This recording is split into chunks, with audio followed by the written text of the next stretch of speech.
Good morning. আজি একদম পুৱা ছোৱালীজনী টিফিনৰ কাৰণে ৰেডি কৰি আছোঁ। এই বুট আলু কুকাৰত দি হুইচেল মাৰি দিছোঁ, 3টামান চিটি যাব দিছোঁ আৰু ইফালে কেৰাহীটো বহাই দিলোঁ। তাই হেনো আজি ৰুটি আৰু বুটৰ তৰকা নিব, সেয়ে ৰাতিপুৱা সোনকালে উঠি তাই টিফিনৰ কাৰণে ৰেডি কৰিলোঁ। এইফালে পিঁয়াজ বিলাহী কাটি থৈছোঁ, কাটি আছোঁ।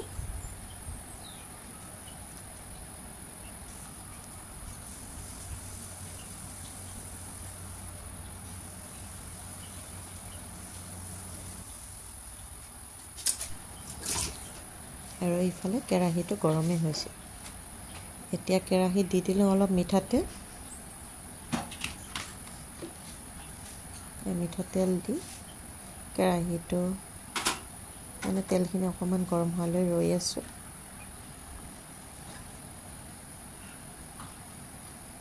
তাৰপিছত তাত দি দিলোঁ পিঁয়াজখিনি অকণমান ভাজিব লাগিব। এয়া মই ভাজি আছোঁ।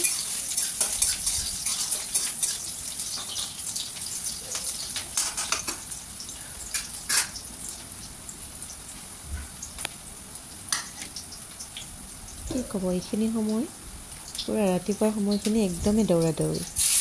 আৰু তাত দি দিলোঁ বিলাহীখিনি, এটা বিলাহী দিছিলোঁ। এয়া বিলাহীখিনি আৰু পিঁয়াজখিনি লাৰি আছোঁ। আপোনালোকে টিফিনত কোনে কি দিয়ে ক'বচোন। মই তাইক আগৰ দিনা ৰাতিয়ে সুধি থওঁ যে মা কালি টিফিনত কি নিবা। আৰু ইয়াতে আলুখিনি দি দিলোঁ। আলুখিনি অকণমান ভাজিব লাগিব।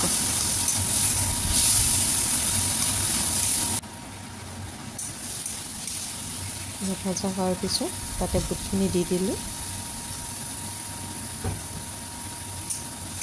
বুটখিনি দি এনেকৈ লাৰি থাকিব।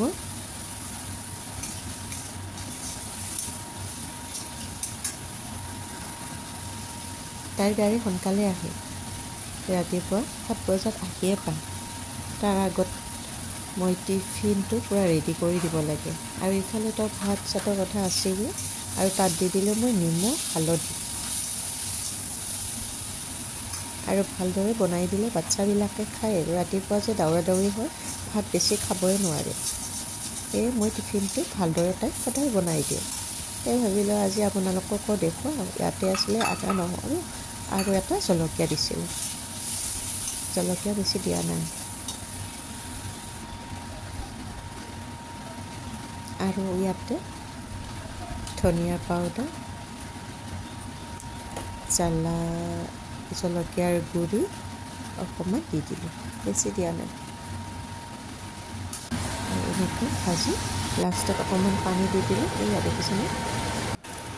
আৰু এইফালে দৌৰা দৌৰিকৈ ৰুটি বেলি এফালে ৰুটি ভাজি আছোঁ। অকণমান তেল দিছোঁ, বেছি তেল দিয়া নাই।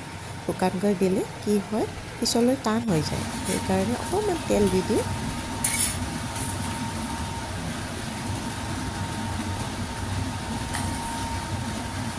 এনেকৈ দি দুখন, বেছি দিয়া নাই, সৰু সৰুকৈ 2খন ৰুটি দিছোঁ। আৰু ইফালে চব্জিখিনি দিছোঁ।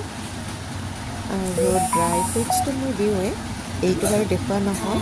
তাইক আলমণ্ড আৰু ইফালে মই কাজু 3টা দিছোঁ। সেয়াই আজিলৈ বাই বাই।